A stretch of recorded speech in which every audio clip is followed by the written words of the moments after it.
Bonjour à tous. Aujourd'hui, nous allons parler d'un événement bouleversant qui a secoué la Guinée.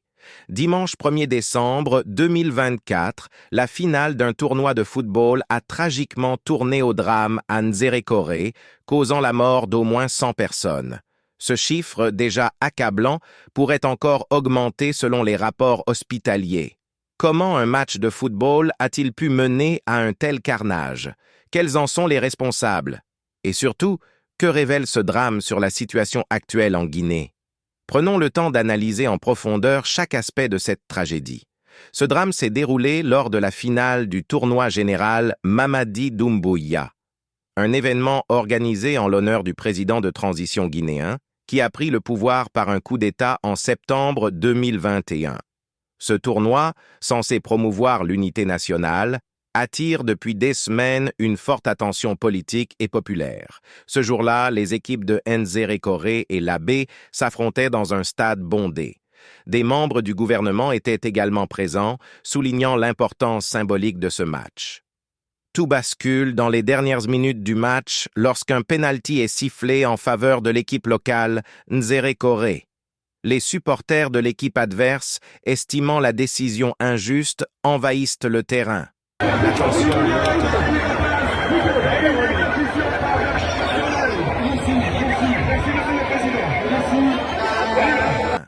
La tension monte rapidement. Des détritus et des pierres sont lancés, provoquant une riposte immédiate des forces de l'ordre à coups de gaz lacrymogène. C'est alors que la foule, paniquée, cherche à évacuer le stade, mais une seule sortie est disponible. La situation devient incontrôlable, menant à une bousculade meurtrière. Des témoins décrivent des scènes d'horreur, des corps écrasés au sol, des cris de panique et des secours débordés. À l'hôpital, un médecin déclare « Des corps sont alignés à perte de vue. La morgue est pleine. » Le bilan officiel fait état de 56 morts, mais des sources hospitalières parlent de plus de 130 corps. Les familles endeuillées, elles, se bousculent à la morgue, à la recherche de leurs proches disparus.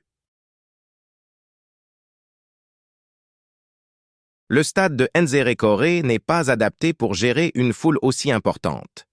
Une seule sortie pour des milliers de spectateurs, aucune stratégie d'évacuation d'urgence et un manque criant de formation des forces de sécurité sur la gestion des foules. Ce type d'infrastructure est malheureusement commun dans plusieurs pays africains où les événements sportifs attirent d'énormes foules mais ne bénéficient pas des mêmes normes de sécurité que dans d'autres régions du monde. La riposte des forces de l'ordre avec des gaz lacrymogènes dans un espace confiné a aggravé la situation. Dans des moments de panique, les réactions instinctives des foules, fuir, courir, créent des mouvements de masse incontrôlables. Ce n'est pas la première fois qu'un tel scénario se produit dans des événements sportifs, mais cela soulève des questions. Pourquoi les autorités n'ont-elles pas prévu de plan de gestion des incidents, surtout dans un contexte aussi tendu? Ce drame n'est pas un simple accident, il reflète aussi les tensions sociales et politiques en Guinée. Ce tournoi, bien que présenté comme un événement sportif, est critiqué par l'opposition comme un outil de propagande politique pour consolider le pouvoir du général Mamadi Doumbouya. Ces tensions exacerbées se sont manifestées dans la violence qui a éclaté au stade. Le gouvernement, par la voix du Premier ministre Bahouri, a présenté ses condoléances aux familles endeuillées et a promis une enquête approfondie. Une mission d'urgence a été envoyée à Nzérékoré et les autorités appellent au calme. Cependant, ces mesures suffisent-elles à répondre aux attentes de la population? De nombreux observateurs accusent le gouvernement de négligence. Les infrastructures inadéquates, le manque de sécurité et l'utilisation des événements sportifs comme outil politique sont pointés du doigt. L'opposition dénonce également l'absence de progrès dans la transition démocratique promise par la junte, qui entretient un climat de méfiance et de tension. Ce drame pourrait marquer un tournant pour la Guinée. Les familles des victimes réclament justice, et la pression monte sur le gouvernement pour qu'il réponde aux critiques. Une question demeure, ce drame aurait-il pu être évité? Et surtout, comment prévenir de telles tragédies à l'avenir? Ce qui s'est passé à Nzerekore n'est pas un événement isolé. Dans l'histoire récente, le monde a été témoin de tragédies similaires qui révèlent à quel point la gestion des foules dans des espaces confinés est une question de vie ou de mort. En 1989, à Sheffield, en Angleterre, 97 supporters du Liverpool FC ont perdu la vie dans une bousculade survenue lors d'un match de la FA Cup. Ce drame est resté gravé dans l'histoire comme l'un des pires de l'univers sportif. Des décennies plus tard, des mémoriaux continuent de rappeler ces vies perdues et des familles se battent toujours pour que justice leur soit rendue. Plus récemment, en octobre 2022, en Indonésie, un match de football a tourné au cauchemar. Plus de 130 personnes ont trouvé la mort lorsque des gaz lacrymogènes ont été utilisés pour disperser une foule en colère. L'Indonésie a pleuré ses morts, tout comme la Guinée pleure aujourd'hui. Mais cela nous oblige à poser la question. Jusqu'à quand devrons-nous assister à ces tragédies évitables? Pourquoi les leçons tirées ailleurs ne sont-elles pas appliquées partout? Ce qui relie ces drames, ce n'est pas seulement l'émotion qu'ils suscitent, mais les causes qui les sous-tendent, des infrastructures inadaptées, un manque de formation des forces de sécurité et une incapacité à anticiper les réactions de panique dans des situations tendues. La tragédie de Nzerekore est bien plus qu'un événement local. Ses supporters n'étaient pas des militants ou des soldats, mais des passionnés venus encourager leurs équipes. Et pourtant, ils sont morts dans un chaos que l'on aurait pu prévenir. Imaginez un instant.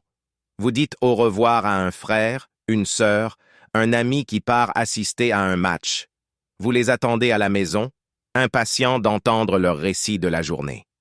Mais ce que vous recevez, ce sont des appels désespérés, des nouvelles qui vous brisent le cœur. Combien de familles en Guinée vivent ce cauchemar aujourd'hui? Combien d'enfants pleurent leurs parents? Combien de parents pleurent leurs enfants? Nous ne pouvons pas rester indifférents à leur douleur. Le football est bien plus qu'un jeu. Il rassemble des communautés, transcende les barrières sociales et politiques. Mais ces rassemblements doivent être organisés dans des conditions de sécurité optimales. Ce drame de Nzerekore doit être une leçon non seulement pour la Guinée, mais pour tous les pays où des foules se réunissent sans une préparation adéquate. Ces morts ne doivent pas être oubliées, car elles incarnent une urgence pour les gouvernements de faire passer la vie humaine avant les intérêts politiques ou économiques. Chaque vie perdue à Nzerekore compte. Ces morts doivent marquer un tournant. À vous, dirigeants, citoyens, amoureux du football, exigeons des changements. Exigeons des infrastructures sûres, une gestion des foules adaptée et surtout, un respect profond pour la vie humaine. Dites-moi en commentaire, que ressentez-vous face à ce drame? Quels changements souhaitez-vous voir dans votre pays ou ailleurs pour que cela ne se reproduise jamais? Votre voix compte. Si cette vidéo vous a touché, je vous invite à la partager pour que le message se diffuse largement. Abonnez-vous pour d'autres analyses approfondies et ensemble, restons unis face à ces injustices. Merci d'avoir regardé et prenez soin de vous et de vos proches.